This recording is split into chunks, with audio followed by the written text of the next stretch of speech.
ഞാനിപ്പോൾ ഒരു യാത്രയിലാണ്. ഈ യാത്രയ്ക്കിടയിൽ ചിലപ്പോൾ ഞാൻ ഉറങ്ങിപ്പോകാൻ സാധ്യതയുണ്ട്. അതുപോലെ തന്നെ ചില ഘട്ടത്തിൽ എനിക്ക് ഇറങ്ങേണ്ട സ്ഥലം ഏതാണെന്ന് അറിയാത്ത സാഹചര്യവും വരാറുണ്ട്. അപ്പോൾ ഇത്തരം സാഹചര്യത്തിൽ നമുക്ക് മൊബൈൽ ഫോണിനകത്ത് ഒരു ആപ്ലിക്കേഷൻ ഇൻസ്റ്റാൾ ചെയ്യുകയാണെങ്കിൽ നമുക്ക് ഇറങ്ങേണ്ട സ്ഥലത്തിൻ്റെ 10 മിനിറ്റ് അല്ലെങ്കിൽ 5 മിനിറ്റ് മുൻപേ തന്നെ മൊബൈൽ ഫോൺ തന്നെ നമ്മളെ വിളിച്ചുണർത്തുന്നതാണ്. മാപ്പിനകത്ത് സെറ്റ് ചെയ്യാൻ പറ്റുന്ന ഈ ഒരു അലാറം ആപ്ലിക്കേഷനാണ് ഞാൻ ഇന്ന് പരിചയപ്പെടുത്തുന്നത്. കൃത്യമായിട്ട് നമുക്ക് ഇറങ്ങേണ്ട സ്ഥലത്തിൻ്റെ 10-5 മിനിറ്റ് മുൻപേ തന്നെ നമ്മുടെ മൊബൈൽ ഫോണ് അലാറം സഹിതം വിളിച്ചുണർത്തുന്ന ഈ ആപ്ലിക്കേഷൻ ഏതാണെന്നും ഇത് എങ്ങനെ ഉപയോഗപ്പെടുത്താമെന്നുള്ള കാര്യങ്ങളൊക്കെ വീഡിയോയിൽ പറഞ്ഞു തരാം. ഈ ആപ്ലിക്കേഷൻ ഡൗൺലോഡ് ചെയ്തെടുക്കാനായിട്ട് ഫേസ്ബുക്ക് ആണെങ്കിൽ കമൻറ്റ് ബോക്സിൽ ഒരു QR കോഡ് ഉണ്ടാകും, യൂട്യൂബ് ആണെങ്കിൽ ഡിസ്ക്രിപ്ഷനിൽ ലിങ്ക് ഉണ്ടാകും.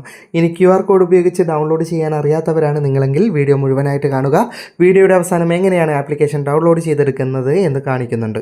യാത്ര ചെയ്യുന്നത് ട്രെയിനിലായാലും ബസ്സിലായാലും ഇതര വാഹനങ്ങളിലായാലും ഒക്കെ നിങ്ങൾക്ക് ഈ ആപ്ലിക്കേഷൻ ഉപയോഗപ്പെടുത്താവുന്നതാണ്.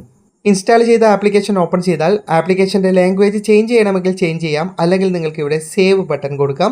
അപ്പോൾ നിങ്ങൾക്ക് ഒരു ഓക്കെ ബട്ടൺ വരും. അത് കൊടുത്താൽ നിങ്ങളുടെ ഫോണിലെ ഓരോ പെർമിഷനും ചോദിക്കുന്ന എല്ലാ പെർമിഷനും അലോ കൊടുക്കുക. ചില പെർമിഷനുകൾ നമുക്ക് സെറ്റിങ്സിനകത്ത് പോയിട്ട് ഓൺ ചെയ്യേണ്ടതൊക്കെ ഉണ്ടാവും. നിങ്ങളുടെ ഫോൺ മോഡൽ എങ്ങനെയാണ് അതിനനുസരിച്ചിട്ട് തന്നെ ആപ്ലിക്കേഷൻ നിങ്ങളെ കൊണ്ടുപോയിട്ട് പെർമിഷൻ അലോ കൊടുക്കേണ്ട ഓപ്ഷൻ നൽകുന്നതാണ്.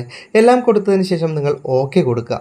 ആപ്ലിക്കേഷൻ ഓൺ ആയി കഴിഞ്ഞാൽ ഇവിടെ താഴെ ഒരു മാപ്പിൻ്റെ ഐക്കൺ കാണാം. അതിലേക്ക് ക്ലിക്ക് ചെയ്താൽ നിങ്ങൾക്ക് ഓൺ എൻട്രി എന്ന് പറയുന്ന ആദ്യത്തെ ഓപ്ഷനിലേക്കാണ് നിങ്ങൾ ക്ലിക്ക് ചെയ്യേണ്ടത്. അപ്പോൾ നിങ്ങൾക്ക് ഇതുപോലൊരു നോട്ടിഫിക്കേഷൻ വരും. ഓക്കെ കൊടുത്തു കഴിഞ്ഞാൽ നിങ്ങൾക്ക് മാപ്പ് ഓൺ ആകുന്നതാണ്. മാപ്പ് കൃത്യമായിട്ട് ഓൺ ആകുന്നത് വരെ കാത്തിരിക്കുക. അപ്പോൾ നിങ്ങളുടെ ലൊക്കേഷൻ അത് ഓട്ടോമാറ്റിക്കലി ഐഡൻറ്റിഫൈ ചെയ്യും. ഇനി ഇവിടേക്കാണ് നിങ്ങൾക്ക് പോകേണ്ടത്. ആ സ്ഥലം നിങ്ങൾക്ക് മുകളിൽ സെർച്ച് ചെയ്യാൻ പറ്റും. ഞാൻ ഉദാഹരണത്തിന് തലശ്ശേരി എന്ന് സെർച്ച് ചെയ്യുകയാണ്. ഇപ്പം നിങ്ങൾക്ക് കാണാം തലശ്ശേരിയിലെ റിലേറ്റഡ് ആയിട്ടുള്ള എല്ലാ സ്ഥലവും എനിക്ക് വന്നിട്ടുണ്ട്. അതിലേതാണ് വേണ്ടത് എന്ന് ഞാൻ സെലക്ട് ചെയ്യുകയാണ് വേണ്ടത്. ഇനി നിങ്ങൾക്ക് സെർച്ച് ചെയ്യാൻ ബുദ്ധിമുട്ടുള്ള സ്ഥലമാണെങ്കിൽ മാപ്പിൽ എവിടെയാണ് നിങ്ങൾക്ക് പോകേണ്ട സ്ഥലമെന്ന് കണ്ടെത്താൻ സാധിക്കുമെങ്കിൽ ഇങ്ങനെ കണ്ടെത്തിയിട്ട് ജസ്റ്റ് അവിടെ ടച്ച് ചെയ്ത് കൊടുത്തു കഴിഞ്ഞാൽ ആ സ്ഥലത്ത് മാർക്കാവുന്നതാണ്. ഇനി ഞാനൊരു എക്സാമ്പിൾ കാണിച്ചു തരാം. ഞാനിപ്പോൾ ട്രെയിനിലാണല്ലോ യാത്ര ചെയ്യുന്നത്. അതുകൊണ്ട് തന്നെ ഞാൻ അടുത്തുള്ള റെയിൽവേ സ്റ്റേഷൻ ഒന്ന് ടച്ച് ചെയ്തിട്ട് മാർക്ക് ചെയ്യുകയാണ്. ടിക്ക് മാർക്ക് കൊടുത്തിട്ട് നമ്മുടെ കീബോർഡ് ഒന്ന് ഒഴിവാക്കിയാൽ താഴെ കിലോമീറ്റർ അഡ്ജസ്റ്റ് ചെയ്യേണ്ട ബാർ കാണാം. അത് അഡ്ജസ്റ്റ് ചെയ്യുമ്പോൾ നമ്മുടെ സർക്കിൾ വർദ്ധിക്കുന്നത് കാണാം. അതായത് നമുക്ക് എത്ര കിലോമീറ്റർ മുൻപേ അലാറം അടിയണം അതിനനുസരിച്ച് നമുക്ക് ആ സർക്കിൾ വർദ്ധിപ്പിക്കാം. അതിനകത്തേക്ക് നമ്മൾ വരുന്ന സമയത്ത് അലാറം അടിഞ്ഞോളും. ഞാനിപ്പോൾ ഈ സർക്കിളാണ് വെച്ചിട്ടുള്ളത്. ശേഷം ഇവിടെ സേവ് ബട്ടൺ ഉണ്ട്. സേവ് കൊടുക്കുന്ന സമയത്ത് ഓക്കെ കൊടുക്കാൻ പറയും. ഓക്കെ കൊടുത്താൽ ഫോണിൽ അലാറം സെറ്റായി കഴിഞ്ഞു.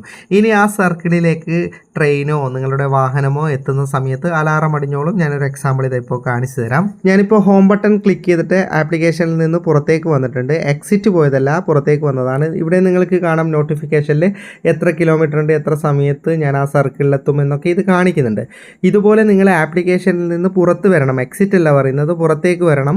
അല്ലെങ്കിൽ നിങ്ങൾ ലോക്ക് ചെയ്ത് കീശയിൽ വെക്കണം, അല്ലെങ്കിൽ നിങ്ങൾ മറ്റെന്തെങ്കിലും ആപ്ലിക്കേഷൻ ഉപയോഗിക്കണം. അല്ലാതെ ഈ ആപ്ലിക്കേഷൻ തുറന്നിരുന്നു കഴിഞ്ഞാൽ നിങ്ങൾക്ക് അലാറം അടിയില്ല. കാരണം ആപ്ലിക്കേഷൻ അറിയാം നിങ്ങൾ ഉണർന്നിരിക്കുകയാണ്, അലാറം നോക്കിക്കൊണ്ടിരിക്കുകയാണെന്ന്. അപ്പോൾ നിങ്ങൾ ഇതുപോലെ ചെയ്തു കഴിഞ്ഞാൽ മാത്രമേ നിങ്ങൾക്ക് അലാറം അടിയൂ. ഞാനിപ്പോൾ ആ സർക്കിളിന് അടുത്തെത്താറായി. നിങ്ങൾക്ക് കിലോമീറ്ററും കാര്യമൊക്കെ സ്ക്രീനിൽ കാണാൻ സാധിക്കും. ഇതാ അലാറം അടിയുന്നുണ്ട്. ഞാൻ ആ സർക്കിളിലെത്തി. എത്തിയ ഉടനെ അലാറം അടി. ഇനി ഇടത്ത് നിന്ന് നിങ്ങൾക്ക് വലത്തോട്ടേക്ക് നീക്കി കഴിഞ്ഞാൽ അത് ആ സ്ക്രീനിൽ കാണാം നിങ്ങൾക്ക് എങ്ങനെയാണ് അലാറം സ്റ്റോപ്പ് ചെയ്യേണ്ടതെന്ന്. ജസ്റ്റ് അങ്ങനെ ചെയ്താൽ അലാറം സ്റ്റോപ്പ് ആയിക്കോളും. ഇനി നിങ്ങൾക്ക് ഈ അലാറത്തിൻ്റെ ആവശ്യം കഴിഞ്ഞാൽ അത് ജസ്റ്റ് ഡിലീറ്റ് ചെയ്ത് കളയാം. പിന്നെ പ്രത്യേക കാര്യം ശ്രദ്ധിക്കേണ്ടത്, നിങ്ങളിപ്പോൾ വണ്ടിയിലൊക്കെയാണ് യാത്ര ചെയ്യുന്നതെങ്കിൽ ഞാനൊരു എക്സാമ്പിൾ കാണിച്ചു തരാം. നിങ്ങൾ സ്ഥലം മാർക്ക് ചെയ്യുന്ന സമയത്ത് റോഡുള്ള ഏരിയ, അതായത് ആ ബസ് പോകുന്ന റൂട്ടിലുള്ള ഏരിയ തന്നെ ഇതുപോലെ മാർക്ക് ചെയ്ത് കൊടുക്കണം. നമ്മളിങ്ങനെ മാർക്ക് ചെയ്ത് കഴിഞ്ഞാൽ സർക്കിൾ വർദ്ധിപ്പിക്കുമ്പോൾ ബസ് പോകാൻ സാധ്യതയുള്ള റോഡ് കൂടി ആ സർക്കിളിൽ വരുന്ന രീതിയിൽ മാർക്ക് ചെയ്താൽ മാത്രമേ ഈ ആപ്ലിക്കേഷനിൽ നിന്ന് അലാറം അടിയുകയുള്ളൂ. അല്ലാതെ നിങ്ങൾ ആ ഇറങ്ങേണ്ട സ്ഥലം മാത്രം മാർക്ക് ചെയ്ത് കഴിഞ്ഞാൽ നിങ്ങൾക്ക് അലാറം അടിയുന്നതല്ല. അപ്പോൾ ആ കാര്യം ഒന്ന് ശ്രദ്ധിച്ചാൽ മാത്രം മതി. QR കോഡ് ഉപയോഗിച്ച് ഡൗൺലോഡ് ചെയ്യാൻ അറിയാത്തവരാണ് നിങ്ങളെങ്കിൽ ആദ്യം ഈ QR കോഡ് ഒന്ന് സ്ക്രീൻഷോട്ട് എടുക്കുക. അല്ലെങ്കിൽ ഈ വീഡിയോയുടെ കമൻറ്റ് ബോക്സിൽ ഇതേ QR കോഡ് തന്നെ വെച്ചിട്ടുണ്ട്. ഫേസ്ബുക്കിലാണ് പറയുന്നത്. അത് ജസ്റ്റ് നിങ്ങൾ ഗാലറിയിലേക്ക് സേവ് ചെയ്യുക. ശേഷം നിങ്ങളുടെ ക്രോം ബ്രൗസർ ഒന്ന് ഓപ്പൺ ചെയ്തിട്ട് ഗൂഗിളിൻ്റെ വെബ്സൈറ്റിലേക്ക് പോയി കഴിഞ്ഞാൽ അതിൻ്റെ സെർച്ച് ബാറിൽ വലതുഭാഗത്തായിട്ട് ഒരു ക്യാമറയുടെ ഐക്കൺ കാണാം. അതിലേക്ക് ക്ലിക്ക് ചെയ്താൽ നിങ്ങളുടെ ക്യാമറയും ഗാലറിയും ഒക്കെ ഓപ്പൺ ആകുന്നതാണ്. ഇനി നിങ്ങൾ സേവ് ചെയ്തെടുത്തതോ സ്ക്രീൻഷോട്ട് എടുത്തതോ ആയിട്ടുള്ള QR കോഡ് ഇതുപോലെ സെലക്ട് ചെയ്ത് കഴിഞ്ഞാൽ അത് സ്കാനായി നടുവിലായിട്ട് നിങ്ങൾക്ക് ഒരു ബ്ലൂ നിറത്തിലെ ലിങ്ക് കാണാൻ സാധിക്കും. ആ ലിങ്കിൽ ക്ലിക്ക് ചെയ്താൽ നിങ്ങൾക്ക് ഒരു വെബ്സൈറ്റ് ഓൺ ആയി കിട്ടുന്നതാണ്. ഈ പേജിൽ എത്തിക്കഴിഞ്ഞാൽ വളരെ സാവധാനത്തിൽ 10 സെക്കൻഡുകൾ എടുത്തിട്ട് മാത്രം താഴേക്ക് പോയാൽ മതി. അങ്ങനെ 10 സെക്കൻഡ് എടുത്ത് താഴേക്ക് പോയാൽ നിങ്ങൾക്ക് ഇവിടെ click here to install the app എന്ന് പറയുന്ന ഓപ്ഷൻ കാണാം. അതിലേക്ക് ക്ലിക്ക് ചെയ്താൽ നിങ്ങൾക്ക് പ്ലേ സ്റ്റോറിനകത്ത് നിന്ന് ഈ ആപ്ലിക്കേഷൻ ഡൗൺലോഡ് ചെയ്തെടുക്കാവുന്നതാണ്. ഇതുപോലെയുള്ള വീഡിയോകൾ ദിവസേന ലഭിക്കാൻ FTM ക്രിയേഷൻ്റെ ഫേസ്ബുക്ക് പേജും യൂട്യൂബ് ചാനലും സബ്സ്ക്രൈബും ഫോളോയും ചെയ്യാൻ മറക്കരുത്. അപ്പോൾ വീണ്ടും മറ്റൊരു വീഡിയോയുമായി കാണാം. അതുവരേക്കും ഗുഡ് ബൈ.